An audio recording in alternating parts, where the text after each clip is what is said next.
There's a place, hidden deep in the heart of Hollow Creek, where the trees stretch high and the ground feels alive. The air thickens with an ancient presence, and the silence is pierced only by the whispering winds that seem to carry voices from the past. The locals, if you ask them, will tell you it's a cursed place, a place where shadows move with intent. But what truly lurks beneath those whispers? What is the truth buried so deep that no one dares to speak of it? Brace yourself, for this isn't just a tale told around the campfire.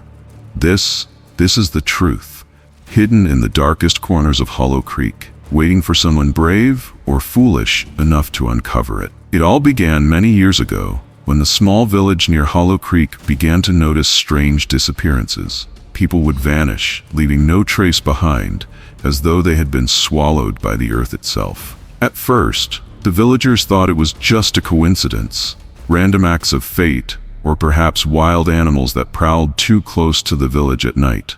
But the disappearances soon became too frequent, too impossible to ignore, and that's when the whispers began. They say that if you listen closely to the wind at night, you can hear it, the soft, unearthly sound of footsteps dragging slowly across the forest floor. Some say it's the wind. Others, those who have ventured too far into Hollow Creek, know better. They say it's the sound of something, someone, waiting in the shadows. And it's not just any shadow. It's a shape that follows you, even when you think you're alone. One night, a young man named Ethan Carter, driven by curiosity, decided to venture into Hollow Creek. He had heard the stories. Oh, he had heard them all. But he was a skeptic. He believed it was just superstition. Foolish tales meant to keep children close to home. But the woods were different that night. The air was thick with tension, and as he ventured deeper, the trees seemed to close in around him. The forest was no longer just a collection of trees. It was watching him. And that's when he heard it. A low, grating laugh, echoing through the trees. Not the laugh of a person, but something far darker, more sinister. He thought he imagined it, until the laughter came again, closer this time, followed by a rustling. Footsteps. Ethan's heart raced as he tried to shake the feeling that someone was following him.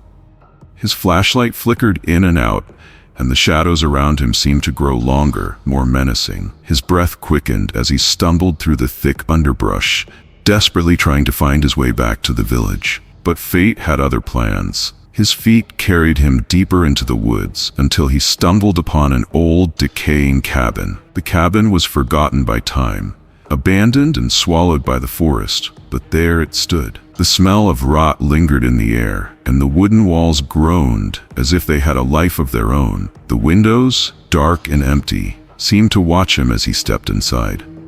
As Ethan stepped across the threshold, the temperature dropped. The hairs on the back of his neck stood on end, and a chill ran down his spine.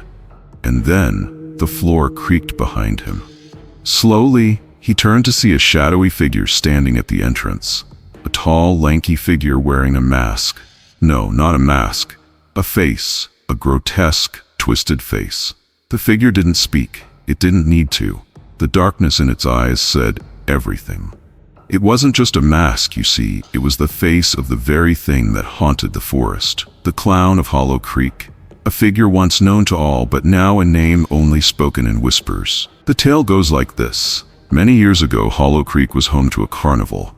But this was no ordinary carnival. It was a twisted place, filled with horrors no one should see. And at the center of it all was the clown, the carnival's main attraction.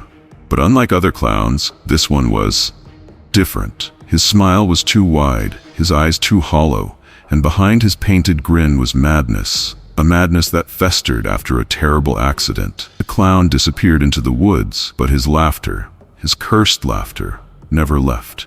They say his spirit haunts the woods, waiting for those foolish enough to venture too far. And anyone who crosses his path never returns. Ethan's heart raced as the figure in the doorway moved closer. His eyes locked with the twisted clown's, and in that moment he realized the stories were true. The clown was real, and there was no escape. The clown stepped forward, his bony fingers reaching for Ethan's throat. But his laugh echoing in the cabin, growing louder, more manic. Ethan screamed, but no one would hear him. The the forest had already claimed him. So if you ever find yourself near Hollow Creek, remember Ethan's story. Remember the clown, for the laughter you hear might be your last. If you enjoyed this tale and want to hear more chilling stories like this, make sure to subscribe. Stay close, but not too close.